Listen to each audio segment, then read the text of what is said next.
All right, so welcome everyone. Today we're going to be talking about wanting to be a better parent. And if you, like me, are looking to be a better parent, maybe you're one of those moms or dads who knows that being a parent is one of the greatest blessings life can give us. And even though you know that it's a blessing, it can be that you're struggling when it comes to parenting. You know that parenting is a responsibility, that it can require us to understand that we're not born perfect parents. And what I have found on my own journey and my personal experience was that when I became a better version of myself and parented from that version of me, I was able to become the role model my children needed so that they could be the best versions of themselves. And why is this important? When you look at the data today, something is off. It might shock you to know that a study released in 2017 by AAP News Journals shows that the number of children and adolescents admitted to children's hospitals for thoughts of suicide and self-harm has more than doubled in the last decade. Approximately 1 in every 5 children in America is diagnosed with some criteria that meets mental disorder. And there's something that really highlights that something is off in the way we're parenting today when 32% of children under 18 are diagnosed with anxiety disorder. Now, keep in mind, this is all happening as modern day parents are spending more and more time with our children. Because if you compare the amount of time fathers today spend with their kids versus fathers in the 70s, it's gone up dramatically. Yet we are seeing that kids aren't necessarily better off. Therefore, we can conclude that it's not so much the time we're spending with our children, but what we're doing with this time. And today, more than ever, our children are showing us that they are on their own unique individual beings with their own journey. And just because we brought them into this world doesn't mean we get to dictate how they live their life.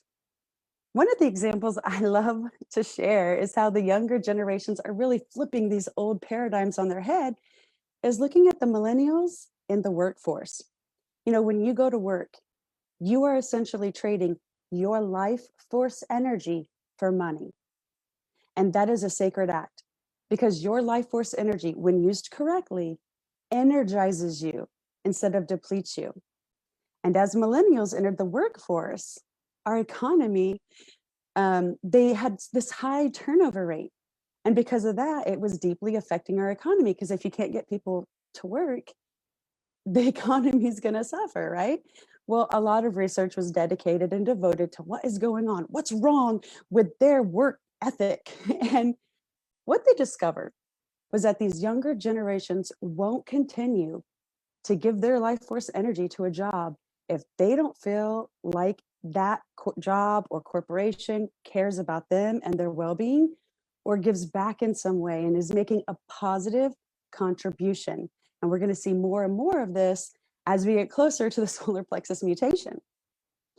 It might surprise you that studies show how being appreciated at work is valued over getting a pay raise. It's not about the money anymore. And we've all heard stories about Google's work environment.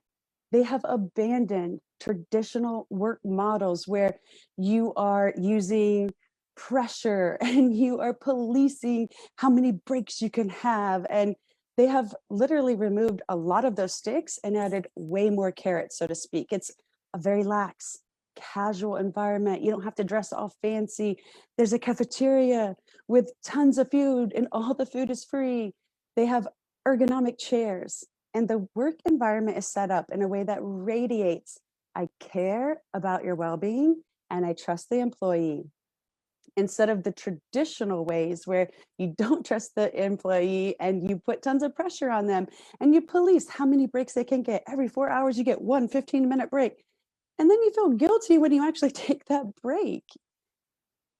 When corporations care and trust their employees, and the employees feel truly cared for, that's what makes them more productive. That's what motivates them. And we see that in traditional parenting tactics that are based in control and shame and fear or intimidation because you're trying to get your child to obey you. They don't work anymore. It doesn't motivate your child anymore, or not for long anyway. So first, let's look at the myth of what it means to raise a successful child. When we want to raise a child that gets into an Ivy League school and makes tons of money and can take care of us when we get old, we never get to connect to our child because we're so busy pushing our agendas onto them. And what we want them to do, we don't learn who they are or what they want. And they don't learn who they are or what they want. And we don't make what they want important to us. So how will your child feel seen or loved or close to you or appreciated? So often when we're pushing our kids to get into a good college or take a class, take a fitness class, a karate class, join Boy Scouts or Girl Scouts, play a sport, learn a musical instrument, sadly, what we're really trying to do is fulfill one of our own unmet needs.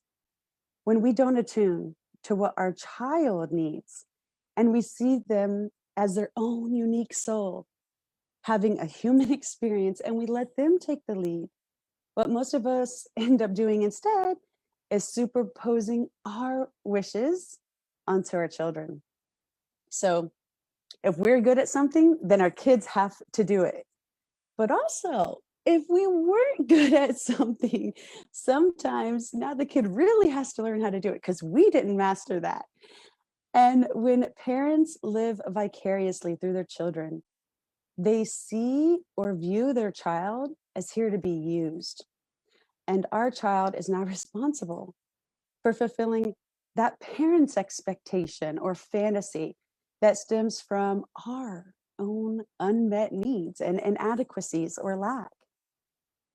And what we end up putting so much pressure on our child from a very young age that they don't have a chance to discover who they are or develop their own personality until they're in their late 20s, mid 30s. And by then, they're already having children and repeating the cycle with their children. I first discovered this when I went to college. We were wild. We had all this freedom because we didn't have someone consistently telling us what to do all the time. Our professors didn't care if we showed up or left early. We didn't have our parents or tutors or anyone constantly bombarding us and berating us for doing our homework. And because of that, it took my friends and I more time to graduate college. We weren't just going to school. We were discovering ourselves. We were using it as a time of self-discovery. The poet and philosopher Khalil Gibran said, "Your children are not your children. They come through you, but not from you. Though they are with you, yet they belong not to you."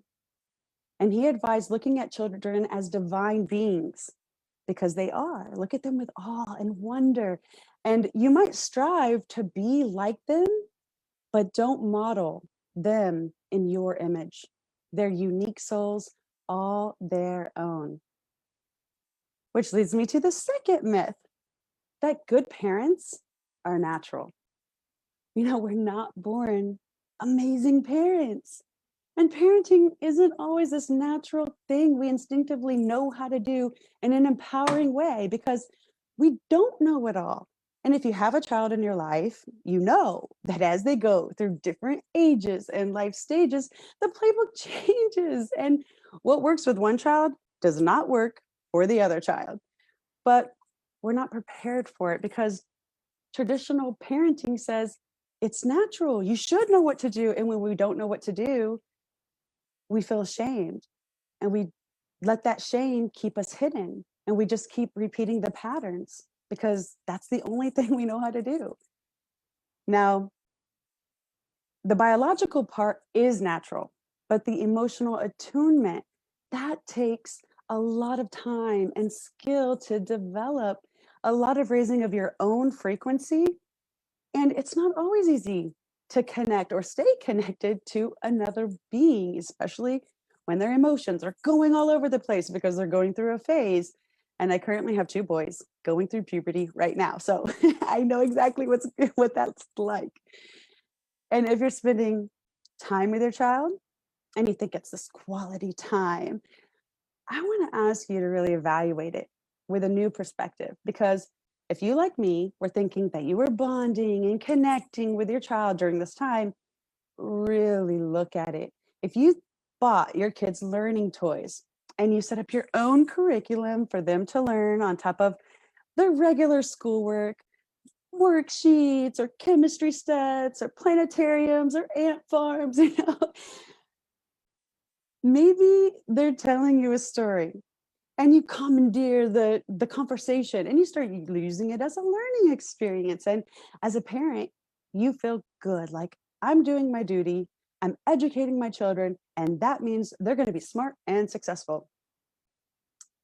What you'll probably notice, if you haven't already, is that your child, as they get older, they see through that hidden agenda to make them smart and successful. And essentially, what that does is it puts an exorbitant amount of pressure on the child to be perfect, to live up to an expectation. And secondly, to be something the child hasn't decided to be, but it makes mom happy, it makes dad happy. And it teaches the child to look outside of themselves for happiness and not to listen to themselves. And that is the beginning of the biggest kryptonite your child will ever experience: living in someone else, living for someone else, not listening to their own inner voice, trying to please everyone else by becoming a puppet for others. And boy, was I guilty of this. And I was just justifying shutting down that part of my child because it's my responsibility and I'm doing this out of love and I have to prepare them for the world. It's my duty. And my kids needed to be happy and successful. That was the parenting that was natural for me, and imposing my will onto my child. And when you teach children to listen to themselves and make their own choices, you probably see that they start to choose toys and activities that are different from the ones you've chosen from them. Like my son, he would rather play Minecraft with his friends online instead of hanging out with me. I mean, what is that? What's really interesting is they actually have school systems that teach children to listen to themselves and trust themselves. And whenever I heard about this concept, immediately I was like, how can you trust a child to learn by themselves? They need a parent, they need a teacher and a tutor, meaning they need someone to tell them what to do constantly. And in that thought, I realized parenting was really about imposing my shortcomings on my children. I didn't want them to repeat my mistakes. I wanted them to be better than me. And that meant they had to learn more and do more. And when I dug a little deeper, I realized I didn't trust my kids because there was a part of me that I didn't trust. There was a big part of me that was actually shut down. And because I couldn't tap into that part of myself, it was shut down. I couldn't believe that my children could actually be trusted to navigate their own life. And then I was like, wait, yeah, how can I trust my child more and allow them to trust themselves more? Because that question was not natural for me. And facing that opened up the door to other painful realizations, or as my kids call them, burns. I got burned. And I'm not going to be sharing those with you today, but this new education concept that they're called Sudbury Valley schools or free thought schools. The whole premise was completely trusting children to make decisions for themselves and to listen to themselves. And what's really interesting is that as I was researching this, there was this Kids that transition from the traditional school systems into these free thought schools, there's a long period of reported boredom because these kids literally don't know what to do. So they do nothing. And they have to wait until they can start tapping in and hearing that voice inside them, because at these schools, no teacher is there to tell them what to do or make them learn something. The teacher is there to respond to the child when the child requests to learn something. And a cute story I read about was his father who put his son in this free thought school. And after several months, his son was like fishing all day. And he was ready to pull him out because he's like, this isn't working. He's supposed to be better. He's supposed to be this and that. And as he was about to pull him out, his child told his dad, you know what? I decided I want to be a programmer. And when he set off learning to be a programmer, the father couldn't believe the progress that he was making. And what happens is whenever you remove pressure and force a child to learn, true learning happens. It's effortless, it's fun, it's fast, and it can only happen when you're not forcing a child to learn and when you're not pressuring them to learn. And these school systems really set that up. So that was really cool as I was going through my parenting journey to learn about that. And hearing about these creative endeavors happening in the world made me realize, how much more do I need to learn? Because being a good parent isn't natural all the time. You have to learn skills. Our society and culture and world is changing. It's crazy to think that you know it all or that you can do it alone. That's why I do the work I do, to teach skills, to be a better parent, to connect with your children and really let them open up and shine. And I committed to being a better mom, increasing my connection with my child, and how to truly empower them. I had to give up my goal to make them smart and successful. And I had to trust my child to do that on their own, because what I was doing was shutting them down. So, of course, it wasn't working. I wanted to empower my child to find their own voice, to live from that confidence. And for me, I discovered that when I found human design. It was the shortcut that allowed me to truly see myself without judgment and to see my kids without judgment. That was one of the mindset shifts to come. That for my child to be smart and successful, the new definition was teaching them to listen to their own inner voice and stay connected to that. What I didn't expect was that in order for me to do that, I actually had to parent myself. Now, I realized that parenting, and now I realize that parenting isn't so much about your child as it is about the parent and your inner child that we all have. And as I began to listen to my inner voice and unveil parts of me that I had shut down using human design, it was a pretty painful experience. And I was being really negative.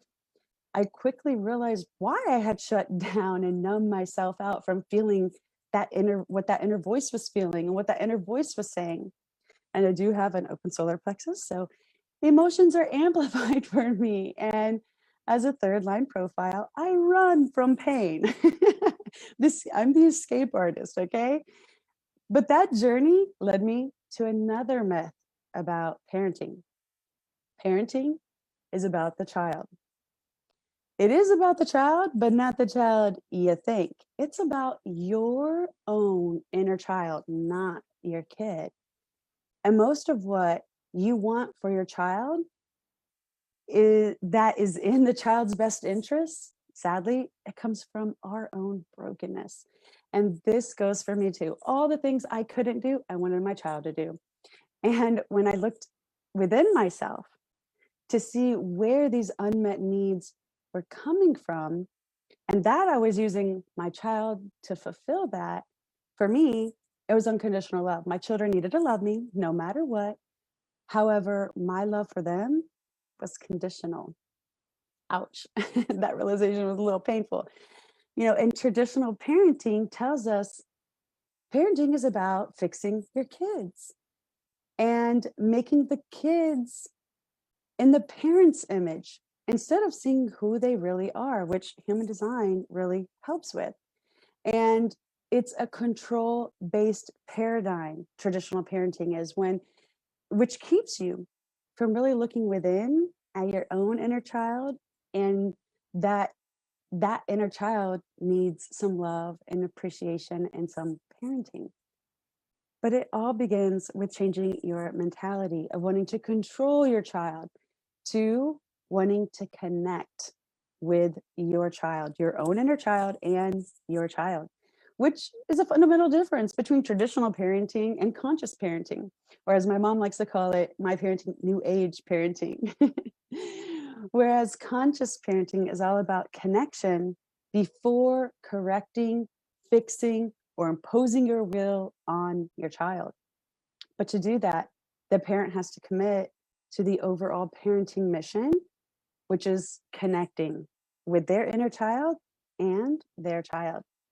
And traditional parenting tells us we get connection with our kids when they obey us, when we can fix them and correct them. But that actually never worked for me. I don't know if it worked for you, but every time I did that, it actually created a disconnect from me and my child. So all change, as we know, it's always going to start with you. It's always going to start with looking at yourself, your past, your traumas, and your conditionings. And a fun journal prompt is, who do I need to be to get my mom's love and attention? And who couldn't I be? And then do this for dad. And by the way, you can actually do this for other mentors that you had in your life, or authority figures or caretakers that you had. And you can actually see a big chunk of where your personality stems from. You know, you begin to see what you needed from your parents that you didn't get. And you also understand your own behavior. And that's why you might be feeling insignificant or empty inside. And when we take care of our own needs and expectations and we fill our holes, then we don't use our children to get our needs met. In fact, we don't use any relationship to do that. But when we're unaware of what our holes from our childhood are, because we're not attuned to our emotions, to ourselves, to our inner child, then we use our children, we use relationships to do that. And I'm speaking from experience.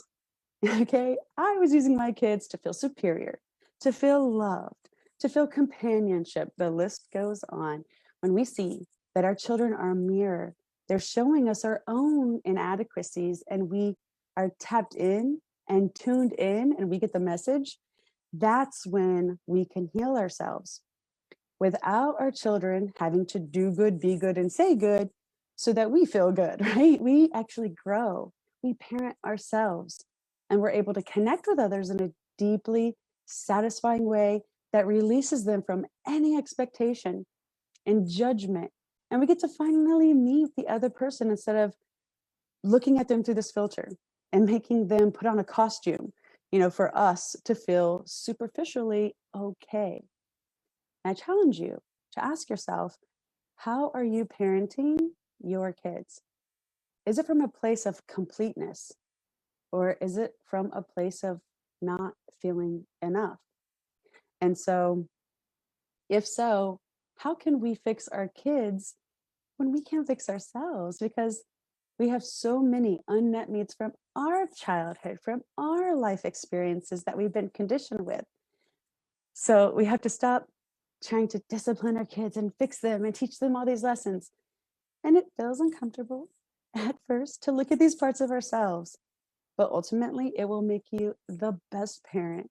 And you're going to develop a deeper sense of love and respect for yourself and your child.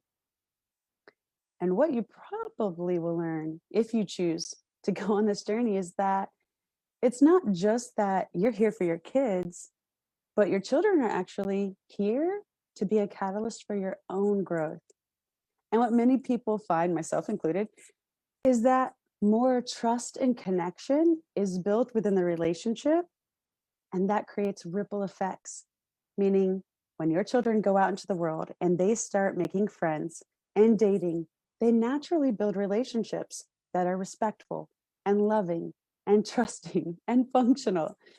So, how do we connect before we correct? Well, first, you have to put that ego to the side. And I have a pretty big ego. So, if I can do it, I know you can too.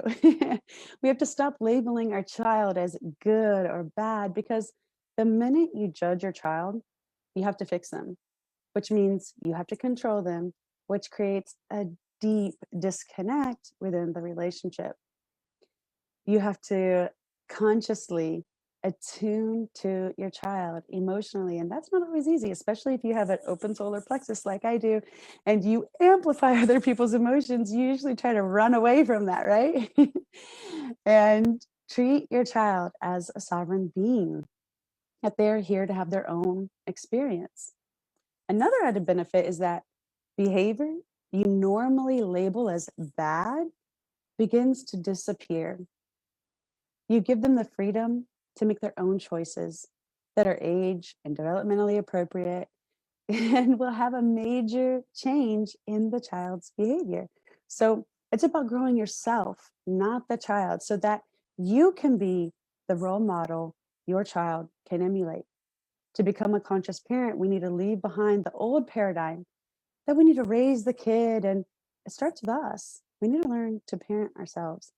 When we parent ourselves and consciously become whole from within and understand we can't use our child to get our needs met, we stop projecting onto our child.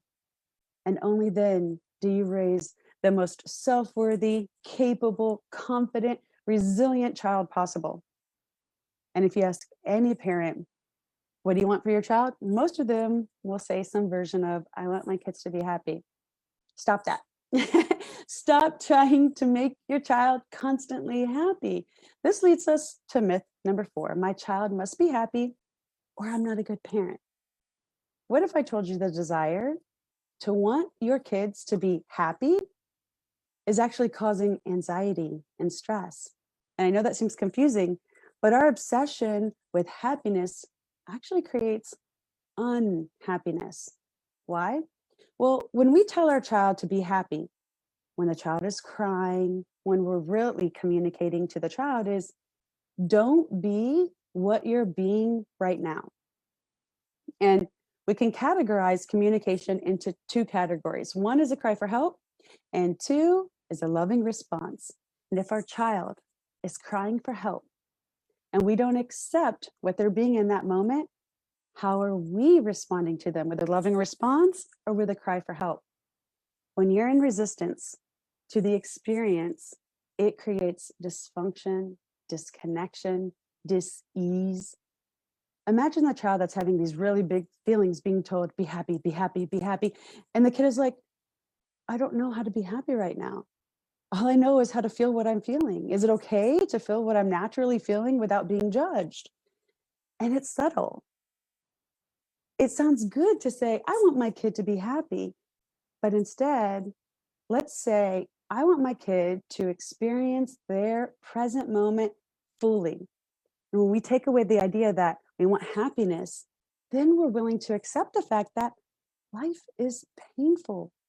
And we can then trust our child to deal with disappointment, which is a very valuable skill. And if I ask anyone today, have you ever had a painful experience? Everyone, hands down, will say yes.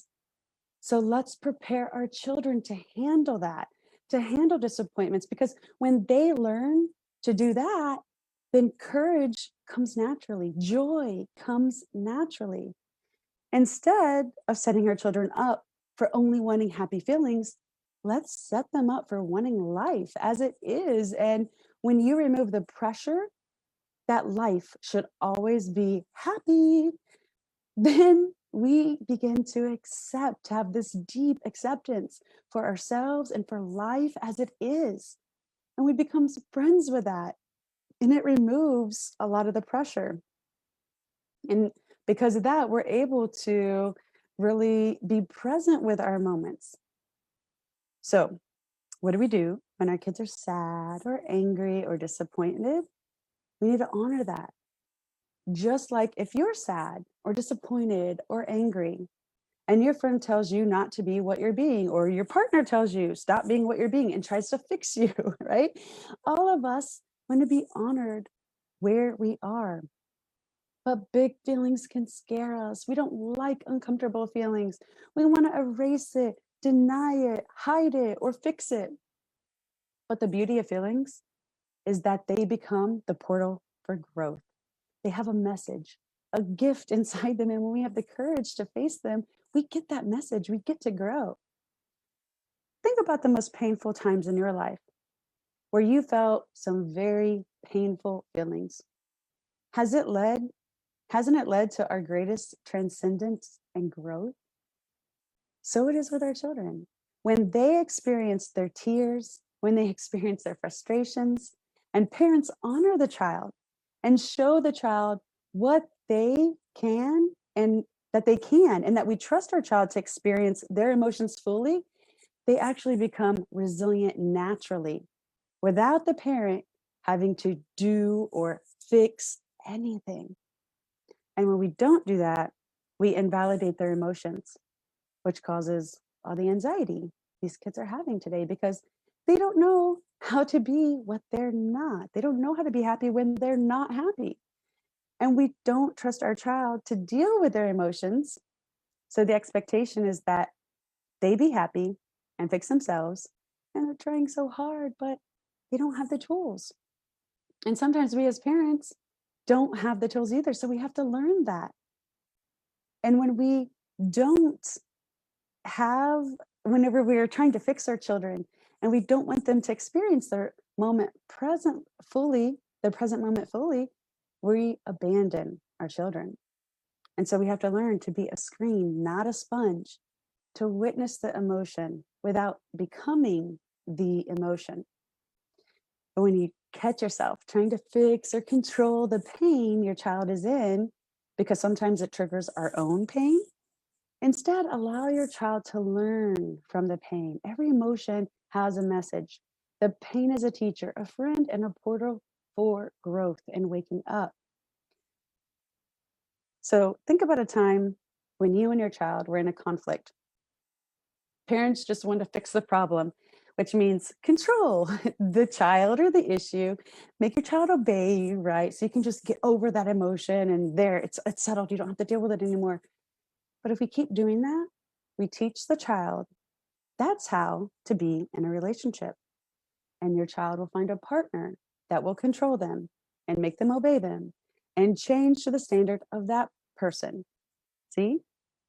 The child will attract relationships very similar to the parent-child relationship. And if any of you have ever experienced this personally, you know how dangerous and detrimental that can be. And I don't say that to scare you. I say that to share my personal experience with you. But if we shift our energy in the moment of conflict and we see the child as a teacher and the experience as an opportunity to grow, then we begin to understand that we can co-create this moment with our child. We are cooperating, and the behavior or stress or conflict, it's really a metaphor for what's going on within me. So co-parenting isn't this thing between you and your spouse, it's actually between you and your child. And when you let your child experience the pain, then the emotion passes. But if you say, be happy, I'm sorry, we got to fix this, I love you. So with the, let's hurry up and get over these emotions, the child learns to suppress their feelings and they don't share their authentic self. And it creates a disconnect, not only with the parent and the child, but with the child and themselves, because they've learned they're not allowed to have certain feelings. And then it shows up later as resentment or anger or addiction. When we allow the feeling your child is having to show up as it is, and the parent doesn't get overwhelmed by our child's emotions, and we don't let it scare us. You can only do that when you, the parent, are whole and complete and confident within yourself. That's when you don't make the child's experience personal. Instead, you teach them how to have the courage to face emotions, and trust themselves to deal with disappointments. And every child is longing for their parent to see them. When we label our child as good or bad, you're having all these bad emotions, so now you're bad, or you're doing all this bad stuff, so now you're bad, or you're so kind, you always help mom, you're so good. We can't see the essence of who they are. We put this filter on, and that's another disconnection from who they are and their essence. And when you take that filter off, how much of what you've labeled as bad in the past is just them being human. And so we have to stop labeling our child as good or bad, because the minute you judge your child, you have to fix them. You have to control them. And remember, that creates this deep disconnect within the relationship.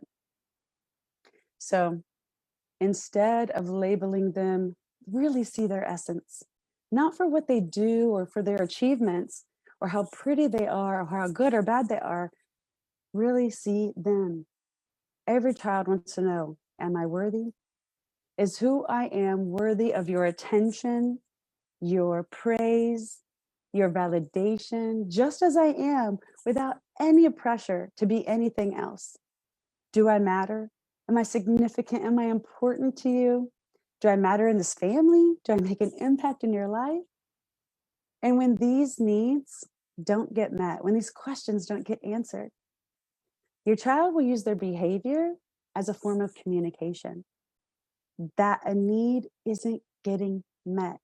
And when we understand that the behavior is actually speaking to these needs, we can respond in a way that would answer these needs and transform ourselves and our family.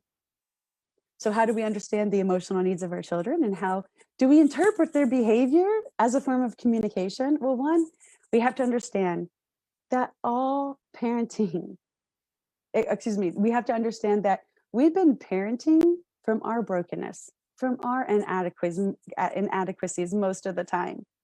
And that kind of parenting, it makes us live in the past or the future instead of being present with our kids. So ask yourself, is how I'm raising my child ruled by my fears and shortcomings? And this takes a lot of courage to see the truth, because we can justify a lot of these tactics by claiming it's out of love and I'm doing this for their own good, But think of the last time that you were deeply triggered by one of your kids. And in that moment, if your child annoyed you, their behavior is asking for attention, for your presence, to see their essence, not what they've done, not their achievements, but their essence, their energy. And if in that moment, when you were deeply triggered by your child, you felt stubborn toward your child, like you wanted to force them to obey you or do something, then your child's behavior is asking to feel powerful, to make their own choices, and to listen to their own inner voice, and to be trusted, to clean up their messes and deal with disappointments. Whenever you think about the last time that your child triggered you, in that moment you felt hurt, your child hurt your feelings, your child is asking to feel loved unconditionally, to know that they're important, that they make an impact in your life. So I will say one thing that happens when you have this paradigm shift is your ego really begins to integrate with your higher self. And as you begin to respect and love your children, that they are in fact here to teach you, and you are now able to grow exponentially. It creates a deep connection with your child, that it raises a resilient child that's capable with high self-esteem, because our children are our teachers and they are here to show us something about ourselves. And through my journey, I've learned how to be the parent I wanted to be, and the parent I wish my parents could have been to me. How to emotionally attune, connect, and empower my children to listen and trust their inner voice. but that wasn't natural. That was a skill I had to learn. And it took me looking at myself in a deeper way. And human design is the tool that really helped me do that.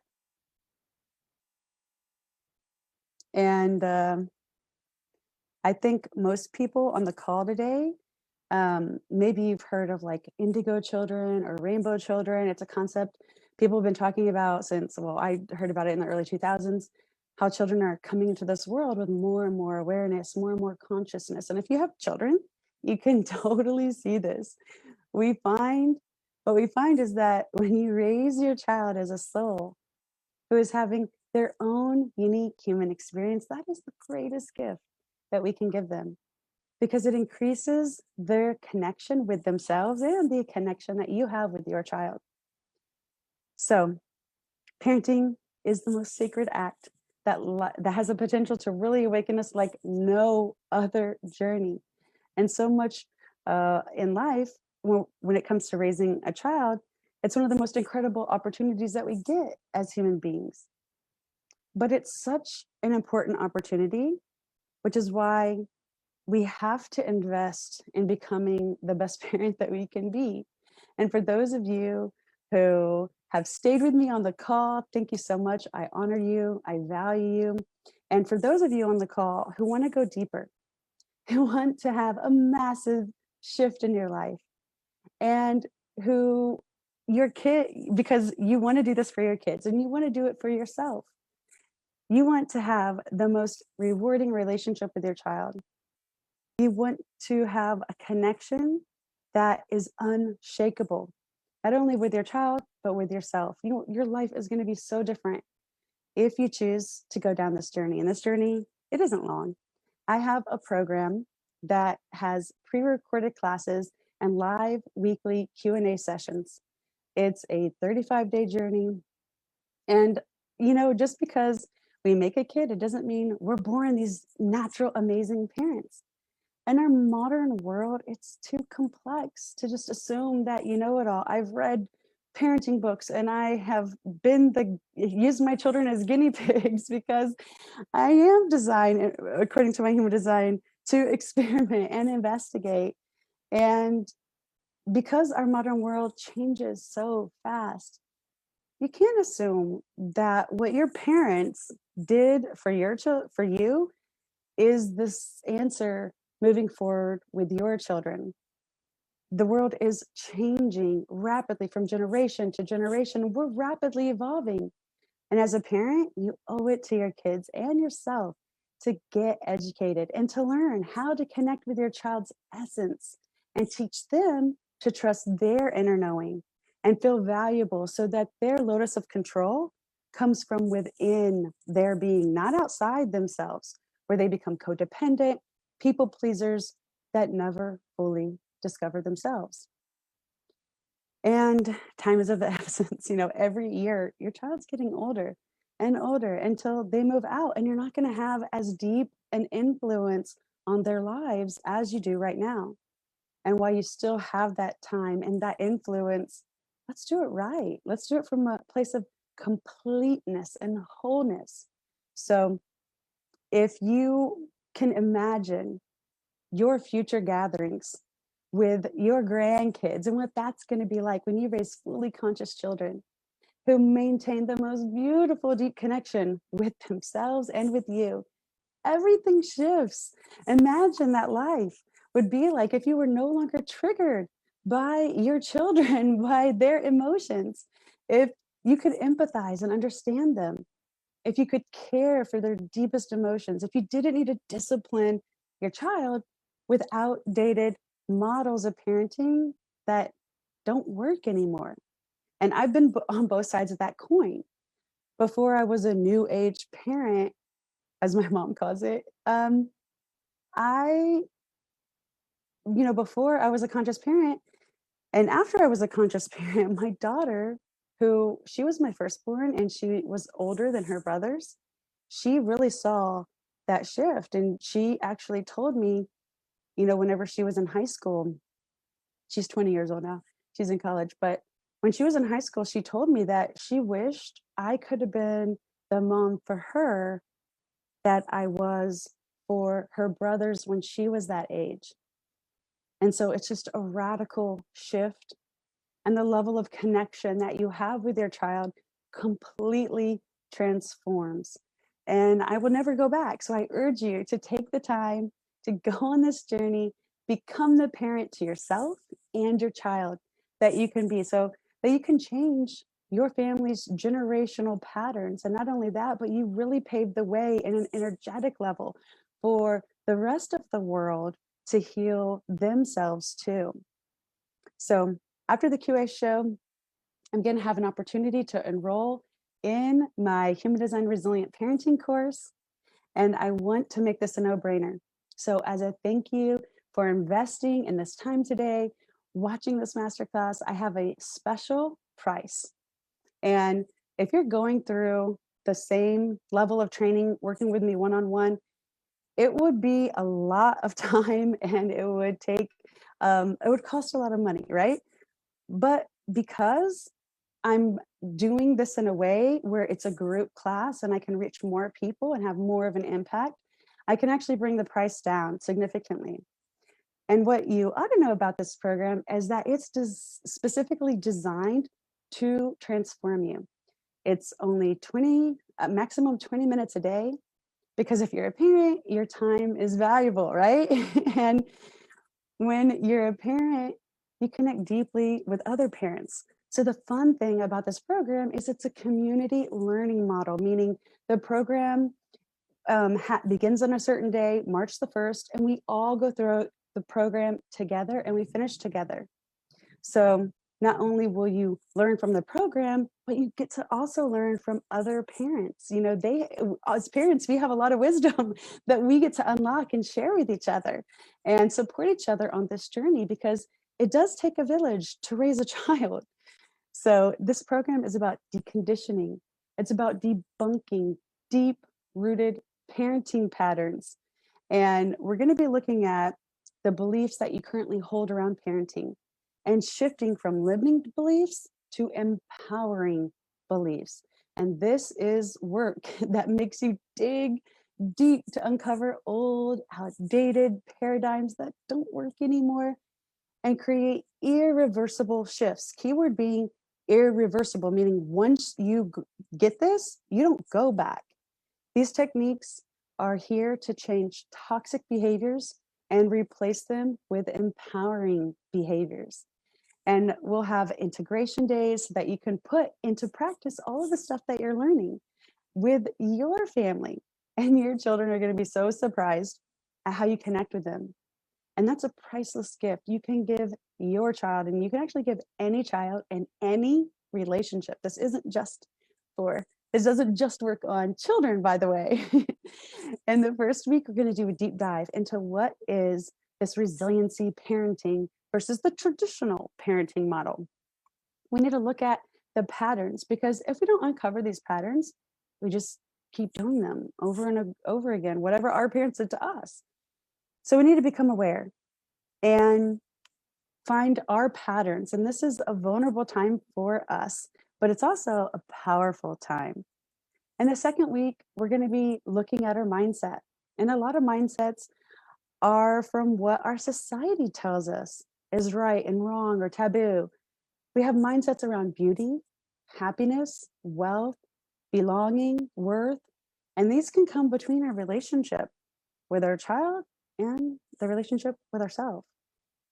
And we need to transform that so that we don't create disconnection. We can let go of those mindsets that are creating this dysfunction.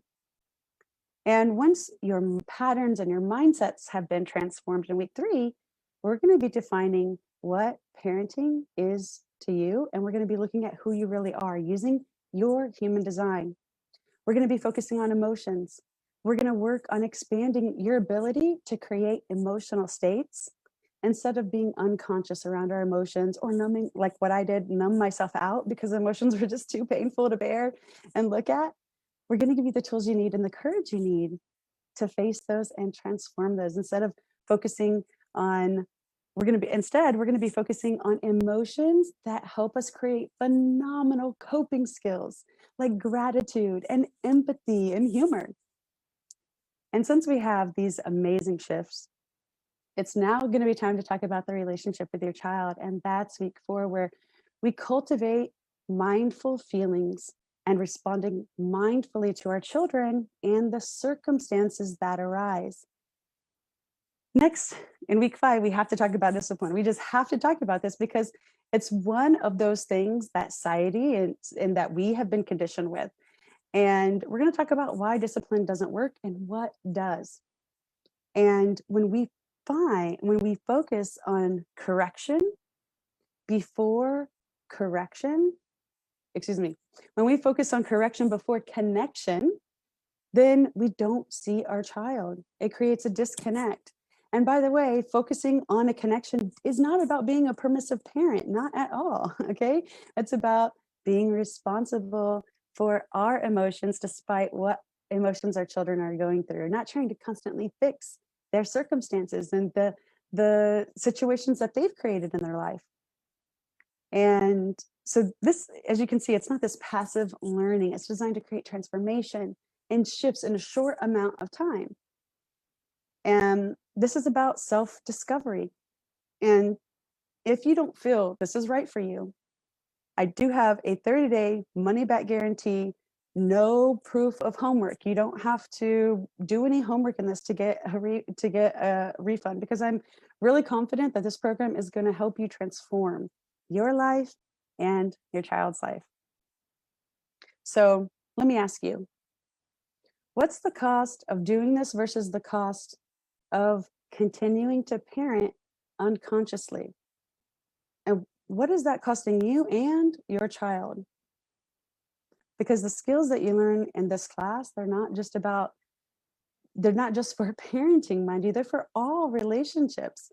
And it has ripple effects that will profoundly impact all of your relationships. And you will have to read a lot of parenting books and take a lot of courses to learn the stuff that you won't get in a book. And also the level of intimacy, the immersion, the connection and depth that you get in this class is going to be something that no book could ever offer. So I'm excited for everyone who chooses this class, because you get to decondition yourself. You get to heal all that emotional baggage by uncovering those toxic, unconscious patterns. And you get to really reawaken to the best version of yourself and exemplify that for your children. And your children will exemplify that for your grandchildren and generations to come.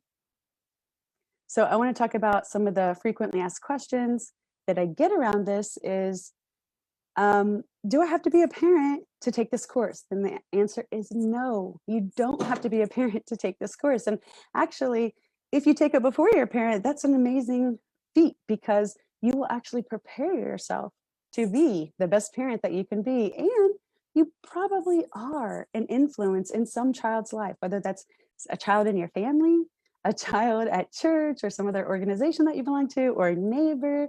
You know, you probably are having a profound impact on some child's life.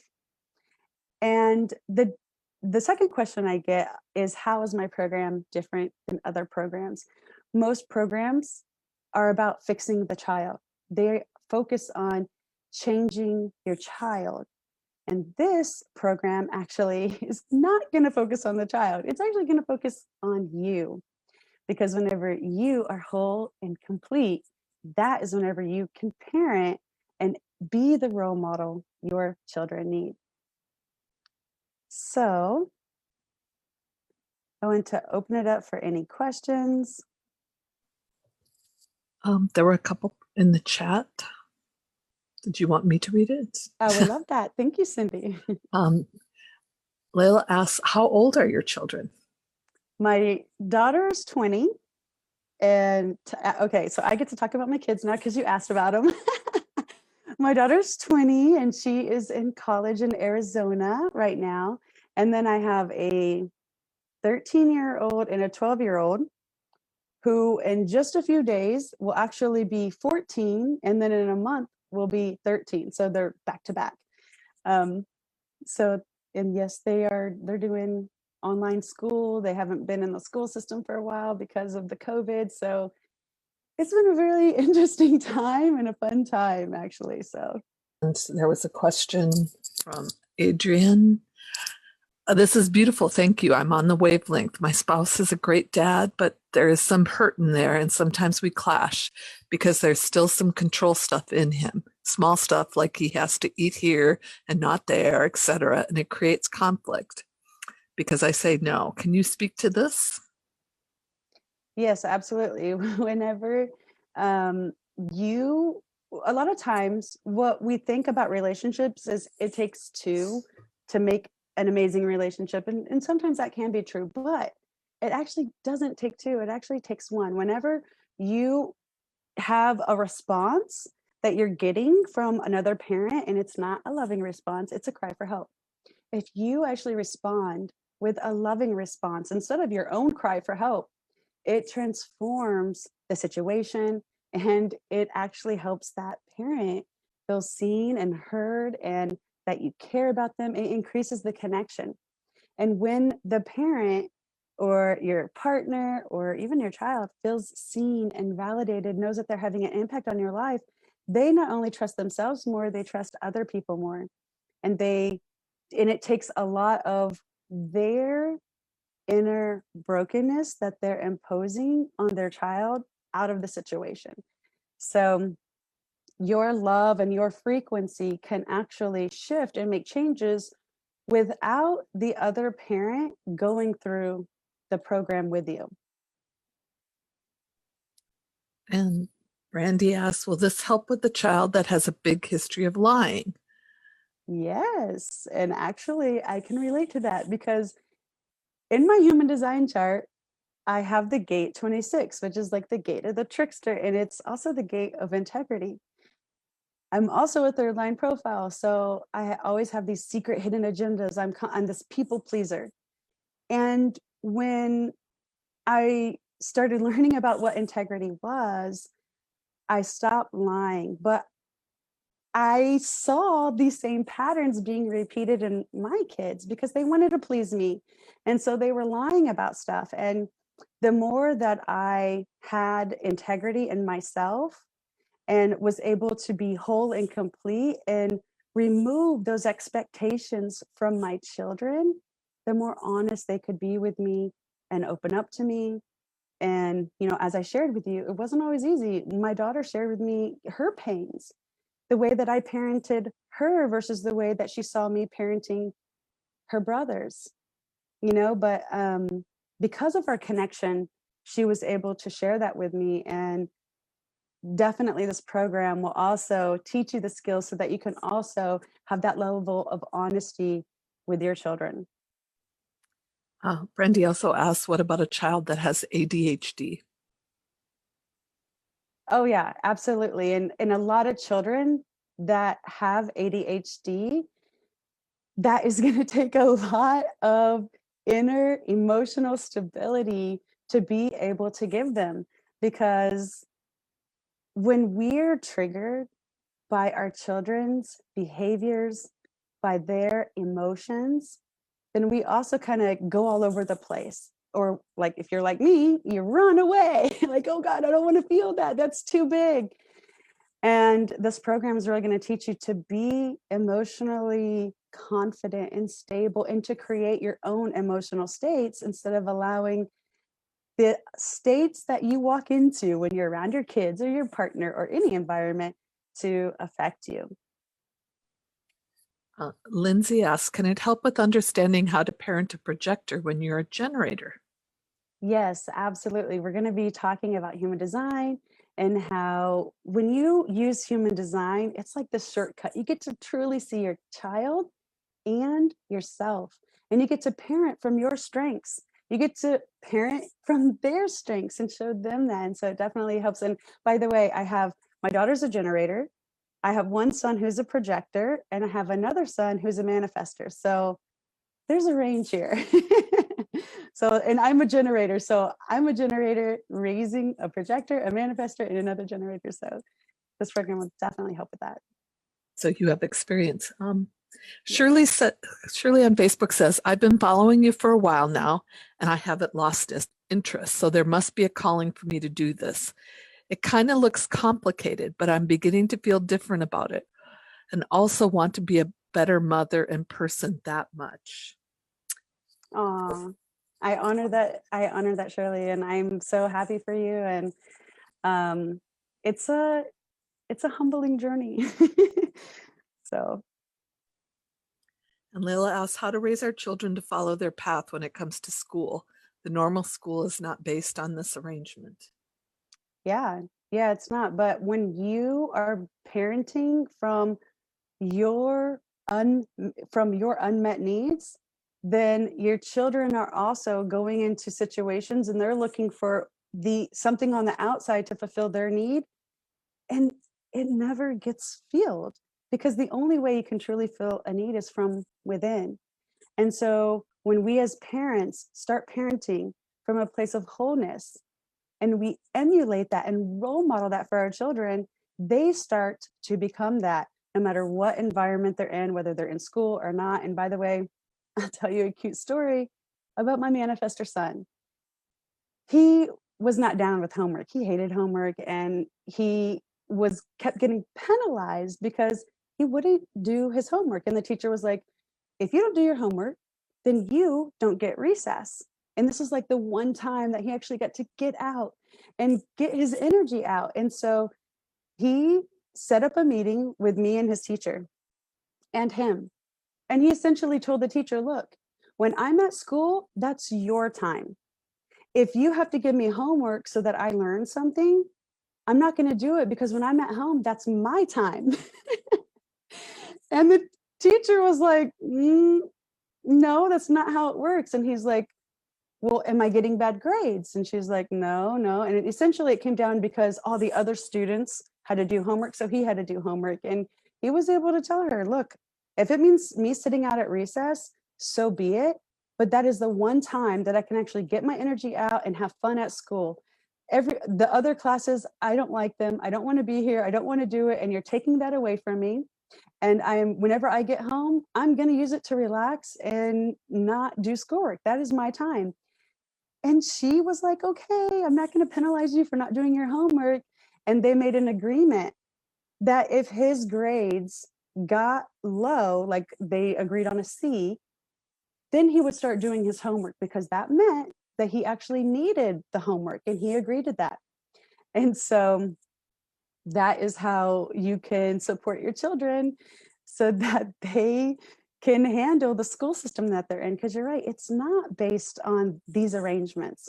But when your child feels whole and complete, they don't let anything on the outside rob them of their experience, right? They don't have that kryptonite where they're trying to please the teacher, so they constantly spend all their time and energy doing the homework and doing this and doing that. They value themselves, and because of that, everyone else respects and values them.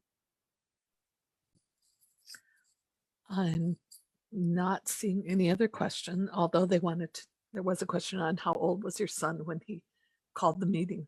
He was in 3rd grade, so he was 9, because I actually held them back a year because I wanted them to be mature, because they were open sacrals. And so I just felt like that was going to be the best thing for them. And so he was a little bit more mature than most of the kids in his class. But yeah, he was 9 years old in elementary school when he did that. Well, that's pretty amazing. That covers all the questions that I see right now. All right. Well, if anyone has any questions, there is a link that Cindy posted in the chat and on the Facebook page. That link has my email address on it.